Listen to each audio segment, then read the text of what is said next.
What's up, everybody? I'm Yogi Chris, founder of Ninth Limb Yoga and guardian and captain of IMC Nation here at Base One Stoic Temple in San Jose, California. What you're about to hear is a recycled episode from one of my other podcasts. I had 4 podcasts going simultaneously for several years, and one of those shows was called Science of Peace. Now, this here is Enlightened Masculinity Podcast, but I'm grabbing this episode from Science of Peace because I deleted that channel, and it was a groundbreaking episode. It was one of the first episodes I did with the great Bryan Casella, who's real estate coach extraordinaire, big shot living in Miami right now. And, really just leading a lot of realtors in his team, what's called Team BC. And so this was one of my original podcasts that I did with him called Stand Your Ground. And it was promoting a product that I did. So you can see in the description for the episode, the product, which was very good. I taught a lot of the law of attraction, what I had learned from Arash, which I'm a living testimony of that because I'm living in the life that I created like 4 years ago with Arash. So that's, just very validating. And it was one of my better episodes from Science of Peace. And it's one of the ones that I wanted to portray to you all in my Enlightened Masculinity audience, because it gives a little bit of a time capsule. I mean, this episode is probably, at least 4 years old, maybe 4.5 years old. And so it's a different voice from me. It's a different voice from Bryan. You get to meet an older Bryan Casella also, any of the IMC Nation guys. Like, that's going to be very interesting for everybody. And so I hope you enjoy. And when you hear Science of Peace referred to throughout the episode, that's because it was from the Science of Peace podcast. But this is Enlightened Masculinity, the red pill of masculinity and spirituality. And I hope you enjoy the show. So the outside could be no matter what. If I think it's hurricane, and then you're the eye of the storm. There's all this shit going on, and you don't get caught up in it. You stand. Now, regarding the comment you made about never, it would be, I guess, if you were to ever budge from your standards, it would be from a position of power or your choice. Like, okay, I'm going to make an exception this time, but for a reason, because of my mentor or creation whatever. Comes to mind. Right. From a place of creating. It's not like you're retreating, like, oh, I'm going to lose this client. Okay, let's bend the rules a little bit,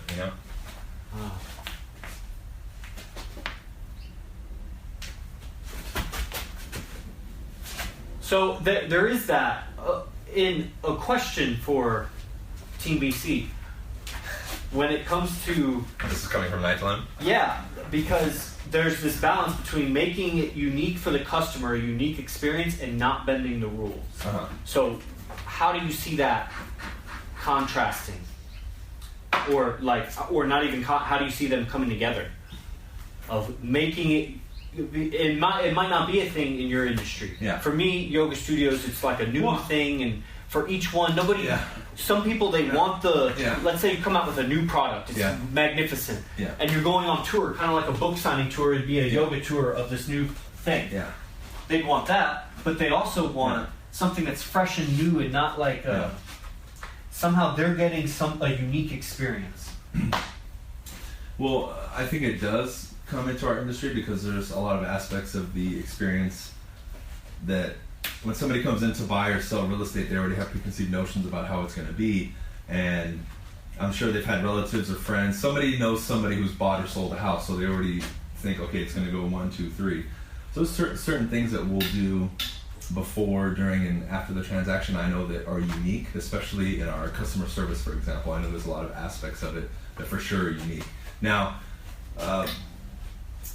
if I was to connect that to bending the rules, I wouldn't say we're bending the rules or going away from our standard, but our standard is so high that because of that standard of customer service, for example, that's directly linked to the unique customer experience because of that standard that we have. Whereas if our standard was here with everybody else, then it would be the same as everybody else, right? For example, one of the biggest complaints with people with real estate and that process is lack of communication, right? So we go above and beyond in our communication, and additionally, we make sure that I, through my sales process, have learned how to better prepare people for the transaction and also disintegrate any false misconceptions or beliefs that they have about real estate. Because if somebody has, let's say, misinformation about the process and you never handle it, then they're always going to go through the transaction. They may not say anything, but they're going to have a certain expectation or belief about a certain thing. And if you don't abide by that, they're going to think, oh, it was bad, or oh, something was done incorrectly. Right? So by us doing that, for example, we eliminate that and we already give them a better experience. But I mean, I know you said, where do they come together in your question? If I was to could they? Yeah. My thing would be our standard, and if we're just going to zoom in on that one segment that I talked about, customer service is so much higher than everybody else's that in itself creates the unique experience. Let me ask this question, because I know you give talks, lectures, or motivational speeches. I don't know how to label it, but something like that at these conferences and shit. And you get paid for that, and so you give them a unique experience, right? Absolutely, every time. Yeah. And so what are you thinking, like, so how does it, they call you and they say, would you speak at this thing, and you sell them, and because they know your shit is good, but then how is, that's more like what I do as a yoga instructor. Yeah. It's a unique experience each time. And so how do you see, because you're not giving the same thing each time, right? That's one of the things that I believe makes me such a great speaker to have at all these places is most people that do this touring, especially in the business industry, they have a keynote speech or that one thing they always say. They'll give them a 30-minute or hour segment, and they always have that one piece. Right. Mine varies because I may have the same bullet points or foundation of the speech, but as we go through things, right, it's always cool to give somebody the fresh perspective from now versus 6 months ago. I mean, that's another reason we love like Arash and Vince so much, is as they continuously progress and evolve, that same datum flowers into something else, or they have a new perspective on it, or maybe a new belief comes in that changes something, right? And we're always upgrading. That's my focus is, and I always tell it to people, it's like whatever event you come to, you're getting a different version of me, and you're going to get something unique for sure. Even if we were to literally do Stand Your Ground, for example, every month or two, the information would continuously change. It wouldn't just be the same speech regurgitated. No. Some things would stay the same, but other things would upgrade, other things would be switched out. It's all a new frame. New frames are put on it with as new realizations happen. Yeah. Realizations happen as we center ourselves and we operate from like that clear frequency that we are. Yeah. Our unique, that's what we're stable. When we stand our ground, what's our ground? Our ground is our frequency. If our frequency is vague, then what are we standing on? Is something like not, it's like one of those balls with the rubber under it that you balance on. The Bosu ball, Yeah, but we want to step on solid ground, and that means we got to know where we are. And we do that by communicating our purpose more. The more we communicate, we realize that the way we talk about certain things of our reality, that they're false. We have a bunch of false linguistics in our communication. As we weed those, it naturally clarifies, what we're standing on. And so I'm brought that up because a lot of the stuff that we teach too, it's not so much we're adding something, we're taking away all those, false misconceptions and beliefs, and that I believe is just, if not even more powerful than giving them because it frees up our energy to focus more on what we are about. As our attention is limited, but it's split amongst so many things that as we clear away communicating about things that aren't relevant to our reality, our business, our who we are, I think we're communicating our ethos in each moment. Yeah. And so I'm curious, in the process, let's say these people call you, the conference, and take me through, how does the conversation go? And would this be a call that they're actively seeking me, or is this a call maybe where I requested that they call me about talking about it? Because those are two different things in my mind, right? If they're reaching out to me, there's already a certain level of interest there, and I know they have some idea about who I am, and it's a different conversation. I would say, in the way it would happen for people just starting a business, it'll probably be they call first, eventually they become known, and then people will be calling them. Yeah. So maybe if you could do it in that order. Yeah, of course. Well, starting out, what I did, and my strategy was, I want to say, if I didn't lose count, anywhere from 45 to about 50 free talks first, right? I mean, in person or live streamed, or? No, in person, right? I'm here in Southern California, and I did probably 24 real estate offices and probably 24 non-real estate companies, right? And the goal was, my first 2 years on YouTube, I've been doing about 3.5 now, we're just value. And I think for people coming into the business world, or whatever they're doing, right, when you try to expand your brand, there's this belief that you can just come in and suddenly charge millions of dollars. Sure. You have to establish yourself, or have like an arsenal and say, look, I know I'm coming to you and asking, for example, now I'm like, hey, if you want me to speak at the next association meeting, which is for realtors, we all have associations here in different counties and cities. Now when I request my fee, which now is minimum $2,000 for the hour, if you just Google my name, you have everything, right? You go on my YouTube, you see I'm currently working on 3 events. I've spoken at 24 other associations. I mean, this is somebody who's coming in here established already. This isn't just the new kid on the block who's now coming in saying, I want $10,000. This is a guy who's tried and true, has already affected a tremendous amount of people, and whose value, the perception of my value is already sky high. So now, so take me through that perception. You know, it seems like because you come into it knowing your value, but we forget sometimes, or we used to forget that there's a perception of our value. That needs to, that's what we're bringing up. We have our own value, we need to bring up the perception. So when you brought up the perception in the beginning there, what was that process? You were calling and well, the first thing, for free. If we're going to put it in the terms that are being used today, it's attention. You have to gather eyeballs on you, right? Yeah. And like you mentioned, somebody comes in with value. That's the key, because when you come in with value and those eyeballs come on you, they stay on you longer. And the longer the eyeballs stay on you, the more other people are going to be like, hey, what are you looking at? Oh, right. Okay. And that creates this buzz. Right. And eventually, when that attention gathers and gathers and gathers and gathers, then the game changes. But first and foremost, for somebody coming in new, you have to get the attention. And the beautiful part about right now is we live in 2017. That can be done very quickly. You can do, for example, your next yoga practice video. It goes viral. Boom. You have a huge audience. You have a lot of value to back it up. Boom. You're off to the races. Right? So in the blink of an eye, you can expand. Now, the key is, like you just mentioned it, you have to have the real value. Who are you in this marketplace? If you can get lost in the mix, you become what they call a commodity, and now you can just be compared to the next guy, and it's almost like, okay, I like this guy because he has a beard, I like this guy because he has no piercings, I like this guy because he's tall, you know, instead of coming in with that real value, now you're a cut above everybody else, and you're in your own category, right? Yeah.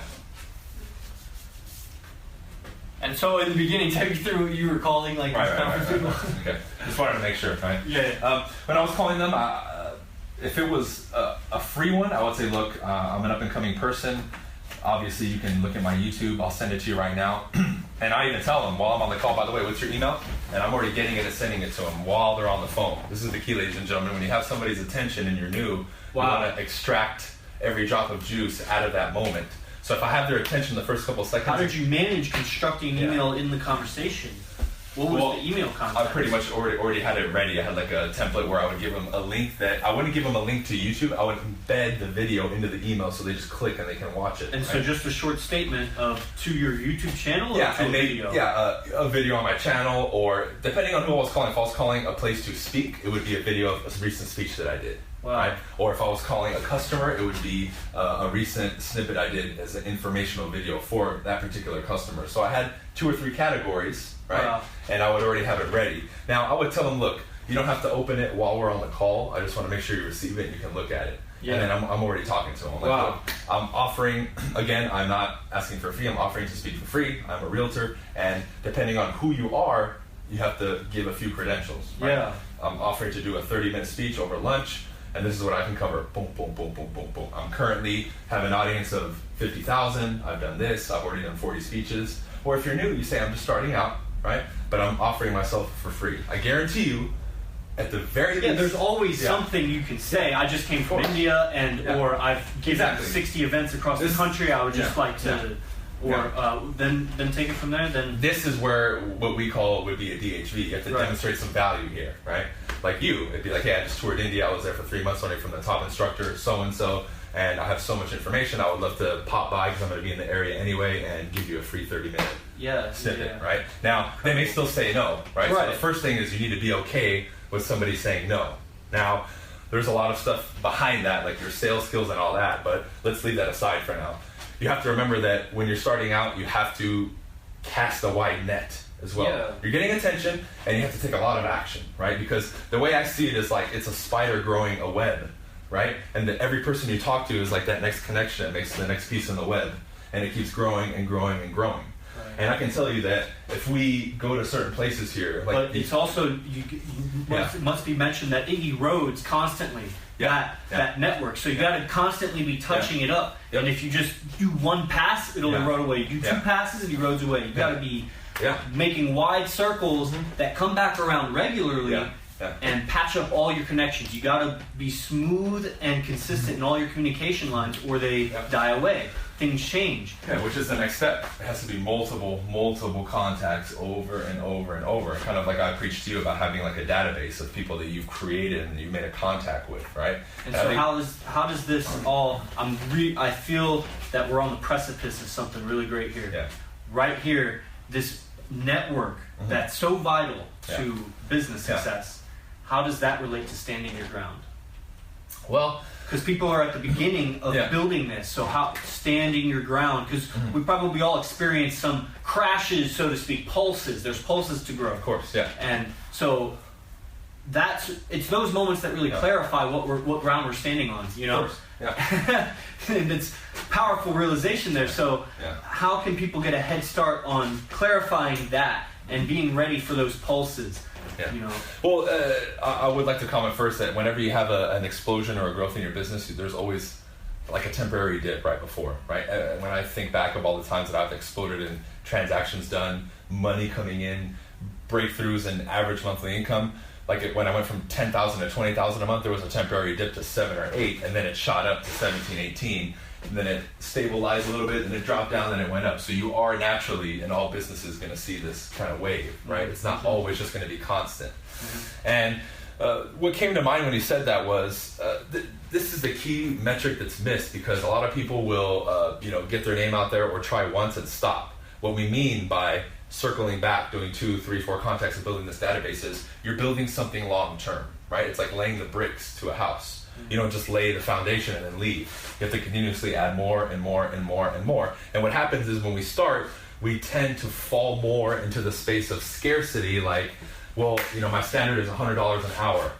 And then let's say you get your first client and you've tried 50, and this is the first guy to say yes. You're already in the headspace like, I might bend a little bit and do it for 30 an hour or 35 an hour. Yeah. Whereas this other guy who's been building his database over time and constantly pumping the pump, now he has 30 or 40 potential leads, right? On top of the people that maybe already said yes, that he's circling back to from the second time.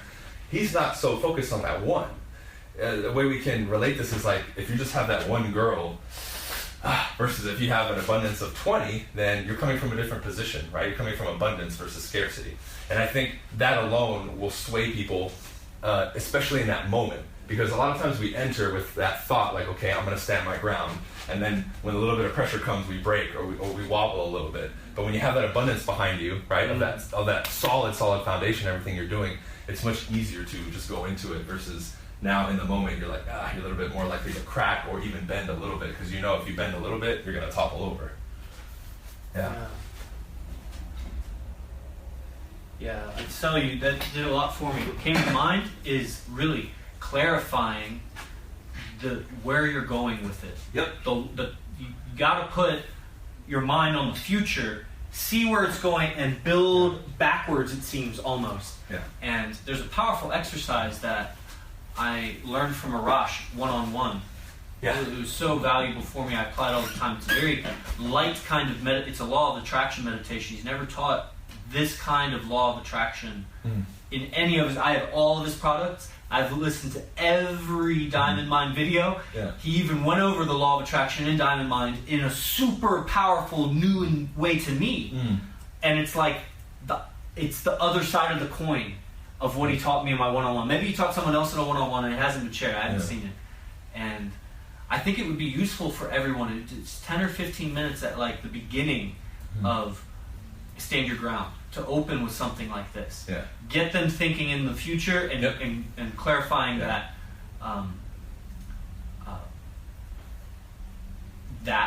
and then if you came in with, because you inspire so many like tangible take action now. It's like motivation skill, like how you speak.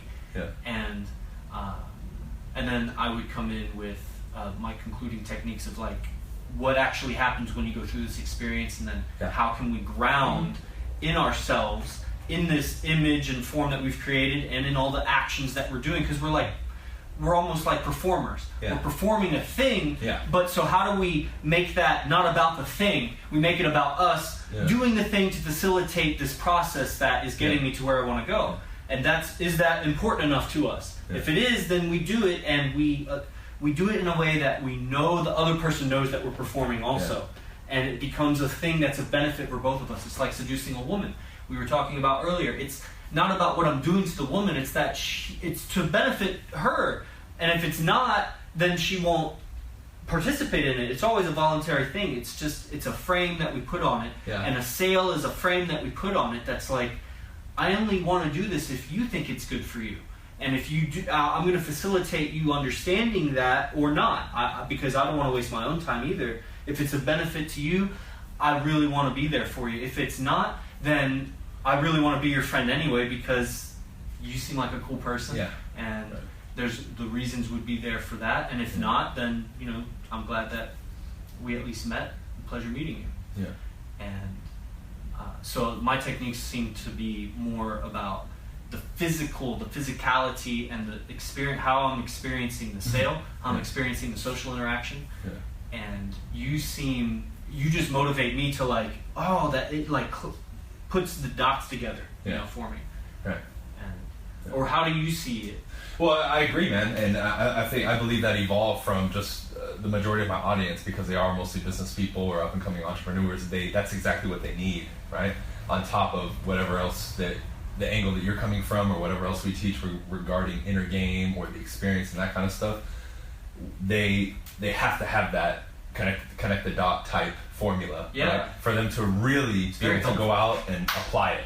Right. Because it's cool if we go in there and fire them up and give them a lot of exercises or inner game. And that's another thing I love about Arash is he'll do the inner game and he'll give you practical techniques too. So it's really cool to learn that from him. And now as I evolve too, I'm transitioning to doing a more equal amount of both. Yeah. But I'm still, because of my audience, because we always have to adjust to the audience. 90% of the audiences, they need the 1, 2, 3, 4, 5 step plan with technique 1, 2, 3, 4, 5. So you give them what can benefit them the most, right? Now, if we had probably a studio or a whole event of 50, 60 yogis, maybe it'd be a little bit different. Maybe I would calibrate it differently a little bit. Just like earlier when I went on that webcast with him, he told me, and I asked him, he said there was 43 very new to semi-new real estate agents, so I knew I got to leave out a lot of the super advanced technical stuff and just get down to the foundational, step 1 and 2 out of 10.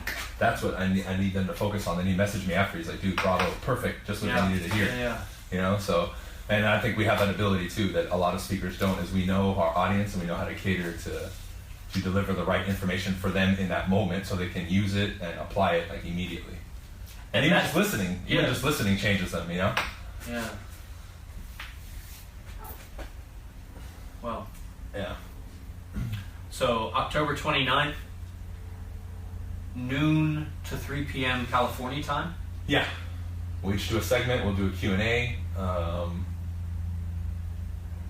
It'll be good. Maybe we'll go longer. Typically I do 2 or 3 hour event times, and we always go longer. Yeah. I would rather do that, but we'll leave it. 12 to 3. I was even thinking just 2.5 hours, and I gave it 3 hours for that extra half-hour buffer. So it'd be hour to an hour and a half, hour to an hour 15 each, and then a kind of Q&A or integration segment to clarify what we went over. Exactly. Yeah. We want to have actionable plans. It's not about the event. It's about being a catalyst. The event burns up. A catalyst is something that it disappears in the reaction, and it just facilitates the interaction of 2 or more chemicals. So the event is the catalyst, because the event is an event that goes and comes and goes in time. It's about what is the transformation. We come together. It's not even us. It's the knowledge through us interacts with the participants that come to the event, and vice versa. Because us as teachers or instructors of it interact with what they bring to it. And the event is the catalyst, because the event goes and we are both transformed into new substances, and it's for the better. Yeah. And the dividends paid from this boost, I'm very excited about it. Yeah. Yeah, and just we've talked about this too. Experiencing something in person, right? It's live like that. Even if you do it live stream, it's so much more impactful than just like a product. Products are awesome; they help you tremendously. But there's just something about the events. Like when I think of all my biggest breakthroughs or realizations or takeaways that I had that immediately had the biggest impact was always from a live event. Right. I've grown tremendously from products and books as well. It's the presence. Yeah, it's the presence. It's the vibe. Yeah, it seems like the information just immediately gets uploaded to your brain. You're like, I'm gonna go do it. You know? Yeah. This is interesting. You say it like that. I wanted to ask you your take on if you could verbalize what effect you want to create on the participants. If you could clarify what's the effect that you want. What are you going for? What would be ideal? The ideal effect. The effect. Okay. The effect that I want is on them. It's a great question, man. I can think of a few for sure. Number one, I want people to what you're going to leave with a sense of clarity and confidence, right? Because we're talking about stand your ground. So when somebody, right when the event is done, even throughout the event and after, I want them to be like, okay, like this is something that now is a part of me and I'm going to apply it. Like just that confidence and conviction, clarity for sure.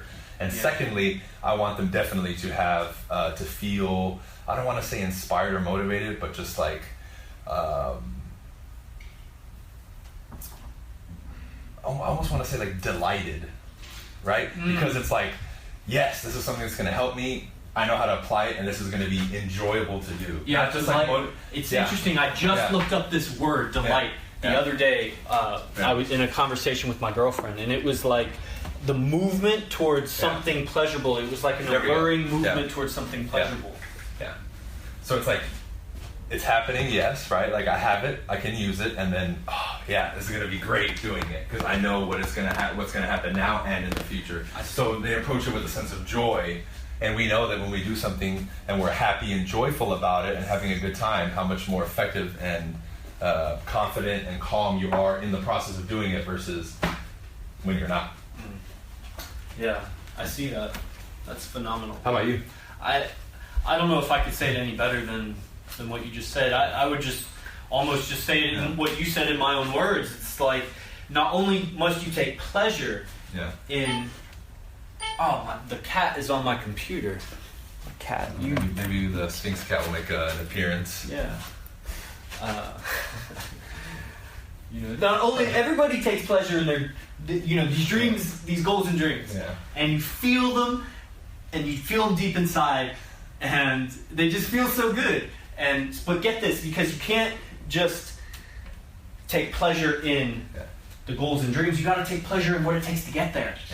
You got to bring it back to the present, and Bryan so much helps in my eyes, connecting the dots, as I say, and so when you see the steps, you can almost put the pleasure of the end goal into each step along the way, including your next step. So that it's just part of, it's just knowing where you're going. The uncertainty is, and so I could even give this is a good mudra for certainty. It's very easy, very light. Do it for 60 seconds and it will bring what needs to happen next. It's very gentle. So. One thing that helps me with that too is... It's good for hands too, because you type a lot. One thing that really helps me based on what you said, like the journey, not just the end goal, is I'm always taking note where I started and where I'm at. Because to me, even taking that first step or second step, it's like, let's go.